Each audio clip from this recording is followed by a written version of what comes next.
भारत में कोरोना के नए मामले रोज नया रिकॉर्ड बना रहे हैं। अब दिन में 90,000 से ज्यादा मामले सामने आए हैं और दुनिया में अमेरिका के बाद कोरोना संक्रमण के सबसे ज्यादा मरीज भारत में ही है। ऐसे में लोगों से ज्यादा सरकार को कोरोना के वैक्सीन की चिंता सता रही है। इन सब खबरों के बीच रूस की वैक्सीन स्पुतनिक वी एक उम्मीद की किरण बनकर सामने आई है। लेकिन वाकई में क्या रूस की वैक्सीन पर उतना भरोसा किया जा सकता है? रूस के वैज्ञानिकों ने कोरोना की वैक्सीन को लेकर पहली रिपोर्ट प्रकाशित की है। रिपोर्ट में कहा गया है फेज के ट्रायल में इम्यून रिस्पांस अच्छा दिख रहा है। इस रिपोर्ट में प्रकाशित होने के बाद दुनिया भर से वैज्ञानिकों की प्रतिक्रिया सामने आ रही है। मेडिकल जर्नल द लैंसेट में प्रकाशित रिपोर्ट में कहा गया है कि इस ट्रायल में हिस्सा लेने वाले सभी लोगों में कोरोना से लड़ने वाली एंटीबॉडी विकसित हुई और किसी में भी कोई भयानक साइड इफेक्ट देखने को नहीं मिला। बीबीसी की स्वास्थ्य संवाददाता फिलिपा रॉक्सबी के मुताबिक ब्रिटेन के वैज्ञानिकों ने रूसी वैक्सीन के लिए उत्साहजनक और अब तक एक अच्छी खबर है जैसे विशेषणों का इस्तेमाल किया है। उनके मुताबिक अभी इस वैक्सीन को लंबा सफर तय करना है। फेज 2 के ट्रायल में एंटीबॉडी रिस्पांस का मतलब ये नहीं कि वायरस से बचाव में इसकी प्रामाणिकता भी साबित हो गई है।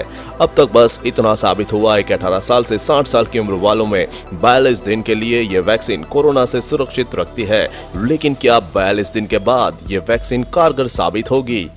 60 साल से ज्यादा उम्र के बुजुर्गों में इसका असर होगा? जिन लोगों को पहले से कोई दूसरी बीमारी है उन लोगों में इस वैक्सीन का कितना असर होगा? ऐसे कई सवाल हैं जिनके बारे में इस रिपोर्ट में कुछ भी नहीं कहा गया। ऐसी तमाम जानकारी हासिल करने के लिए एक बड़े ग्रुप में रेड माइंड ट्रायल की जरूरत पड़ेगी, जिसमें किसी को इस बात की जानकारी न हो कि उन्हें कोरोना से बचाव के लिए टीका दिया गया है या फिर कोई डमी टीका दिया गया है। इस तरह के ट्रायल के लिए लंबा वक्त लगता है। तीसरे चरण के ट्रायल में ज्यादा खुलेपन और पारदर्शिता की जरूरत होगी। दुनिया में जितने वैक्सीन के ट्रायल चल रहे हैं उनमें से शायद कुछ ऐसे होंगे जो किसी खास परिस्थितियों में ज्यादा बेहतर काम करेंगे।